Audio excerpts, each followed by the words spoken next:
Tonight on CFTK-TV, we get a look at the Minette Bay Park with a new dock in place. A BC woman reaches out for help for her murdered brother, and the entire Victoria School Board has been fired. Northwest BC's only television news team. We are CFTK-TV News. Hello, I'm Damien Smith, and thank you for joining us here on CFTK-TV. Well, breaking news from today, where the White House has confirmed that President Donald Trump will be going through with 25% tariffs on Canada along with Mexico starting tomorrow. There was reports citing that this threat may be delayed up until March 1st. Press Secretary Caroline Leavitt denied those reports, claiming that they were, quote, false. Prime Minister Trudeau spoke to the media today, saying that there could be a tough time ahead for Canadians. As President Trump stated yesterday, he is still committed to placing tariffs on Canada starting as early as tomorrow, possibly. Now, we don't know precisely what that could look like, but I do know two things. First, if the president does choose to implement any tariffs against Canada, we're ready with a response, a purposeful, forceful, but reasonable, immediate response. If tariffs are implemented against Canada, we will respond. We won't relent until tariffs are removed, and of course, everything is on the table. Part of what this council has been doing is pulling together perspectives from across industries, from across different parts of the country, to make sure that anything we do will be fair right across the country, that all Canadians will share in the job of standing up for our interests and, quite frankly, standing up to defend the most successful trading relationship in the world. Now, Trump hasn't spoken to the media just yet, but with Prime Minister Trudeau saying that Canada would be imposing retaliatory tariffs, Leavitt said that Trump should be responding to those claims shortly. China will also be part of the tariff list with a 10% rate due to the distribution of fentanyl in the United States, which has claimed thousands of lives to date. Now on to local news. Over in Prince Rupert, the RCMP recently posted a notification disclosing that they are looking for help from the public to find a wanted woman. Amanda Dawn Wilder is wanted for both uttering threats as well as break and enter, and she is being described as a 5'4", 161-pound Caucasian female with brown medium-length hair and blue eyes, who was last seen wearing a black jacket with a furry hood and black and white tights. If you locate her, you are asked to call the Prince Rupert RCMP at 250-627-0700. Over to Kitimat, where RCMP Officer Sergeant Rob Gardner recently presented a report to the Council on the past year of policing in Kitimat. There's been a slight downturn in crime in Kitimat, and Sergeant Gardner says that being proactive and reporting crimes are top factors in keeping communities safe. I know that one of the big things that we do, we're a very proactive detachment. We do a lot of patrols out on the road and stuff, and a lot of foot patrols, so I think that helps quite a bit. But no, it's just what the ebbs and flows that we have in policing sometimes. We do ask everybody, no crime's too small, so if you do have anything, if you have any mischief or anything that you might not normally report it, make sure you do report it so that we're aware of what's happening in our community. And tomorrow, February 1st, will mark RCMP Appreciation Day in British Columbia, which is a day to give thanks to the National Police Force. And staying in Kitimat, the Minette Bay West Park development has been many years in the making, where it looks to create Kitimat's first waterfront public recreational space. And the park officially opened last June, but was closed last month for the incorporation of a new feature. Here's CFTK-TV's Jaylee Matthews with a look at the park's latest addition. First conceived in 2017, the Minette Bay West project has been many phases in the making, and the product is nothing short of beautiful. The park features interpretive signage, fire pits, amenities, picnic tables, an open grassy field, a causeway shelter, and the most recent addition this past month, a floating dock. This new park feature allows marine access for small watercrafts like canoes and kayaks. LNG Canada provided the aluminum floating dock and gangway, and the associated construction came from the Destination Development Fund. The park's lands were given to the District of Kitimat in 2015 from Rio Tinto.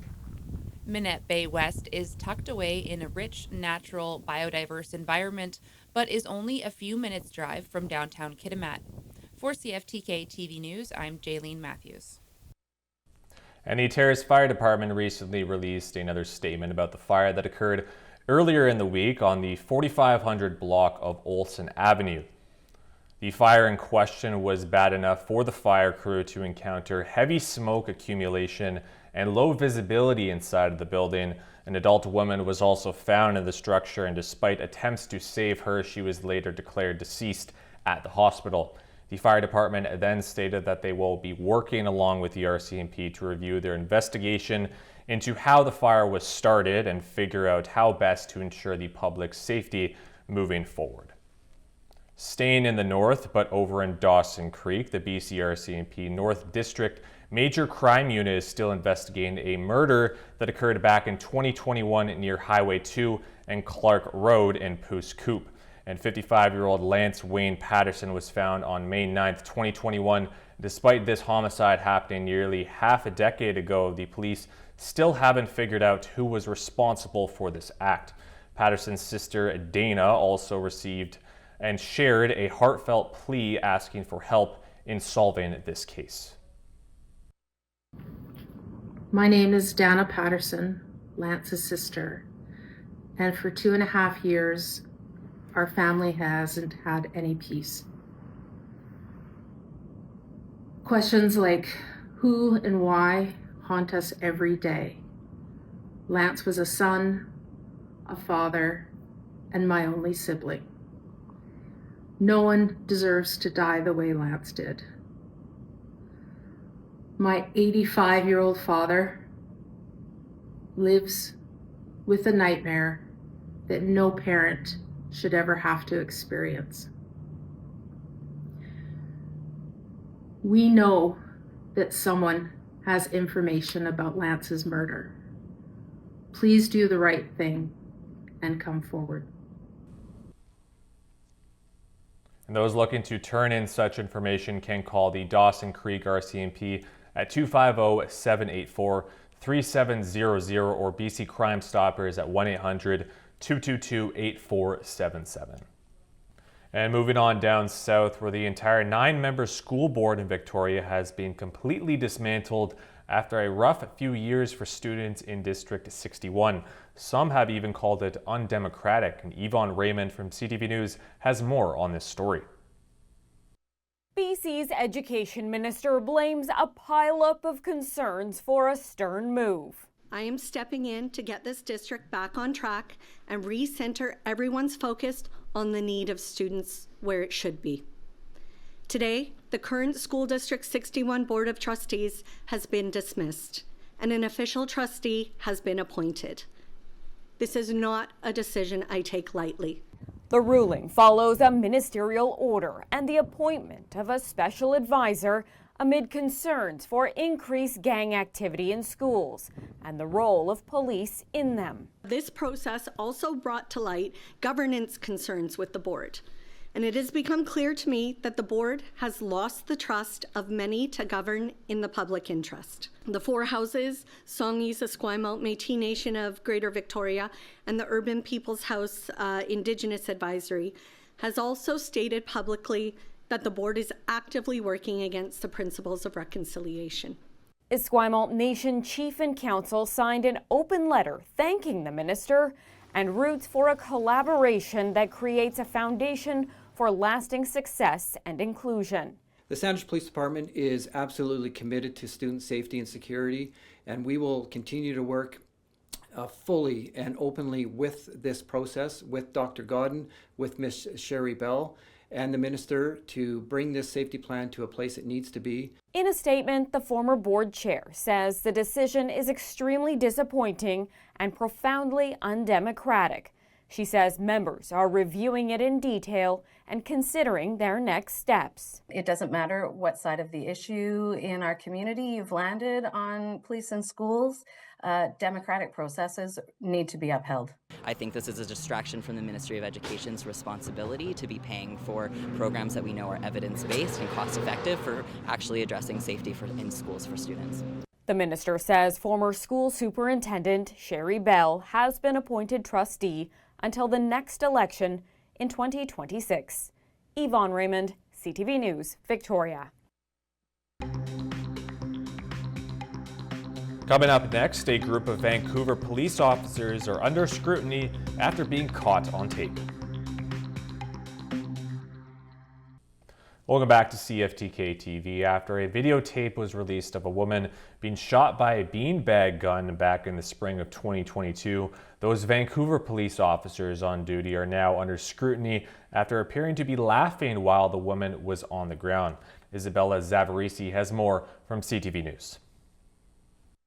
What was captured in this video and how police reacted has been reviewed by a judge after an official complaint was made. It shows officers firing a beanbag gun at an Indigenous woman. The incident occurred April 6, 2022 in an alley on the downtown east side. The woman now on the ground. The video shows Vancouver police officers gathered around and laughing.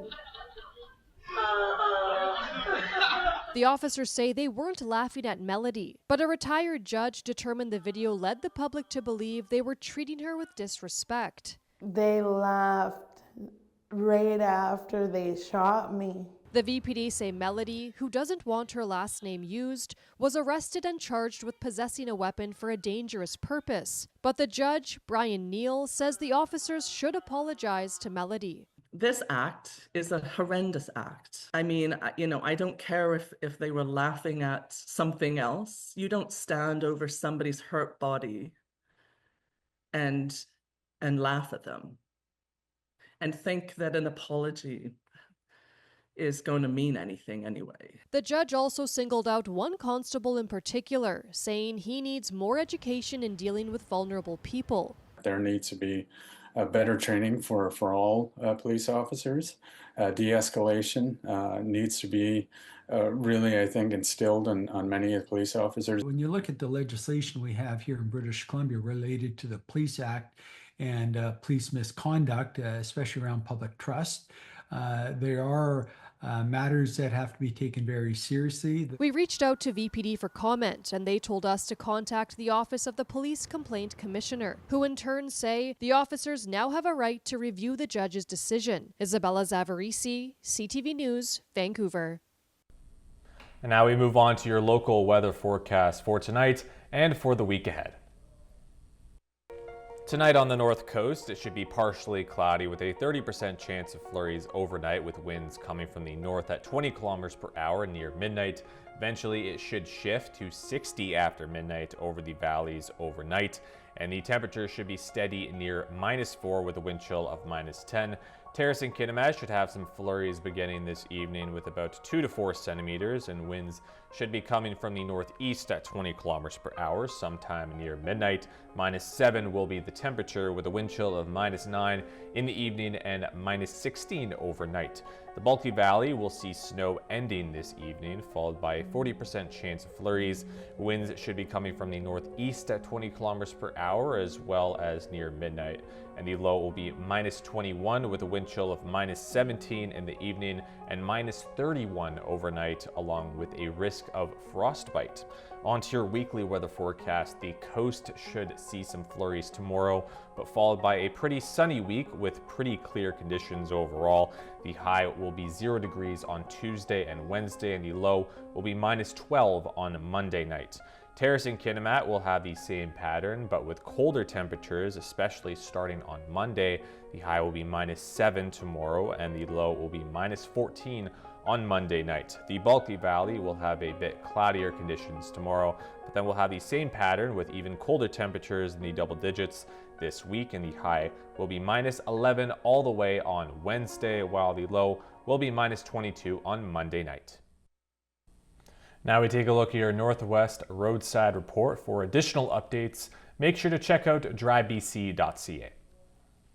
Highway 16 has compact snow from Skeena to Doreen, blowing snow from Whitsett to Quick, snowy conditions from Telkwa to Vanderhoof, and limited visibility with snow from Burns Lake to Prince George. Highway 37 has compact snow throughout. Highway 37A has shoulder maintenance and slippery sections throughout near Bear Glacier National Park. Highway 118 has snowing with slippery sections. The Nisga'a Highway has limited visibility and compact snow, and Telegraph Creek Road has compact snow. These were what the cameras were looking like from around the Northwest.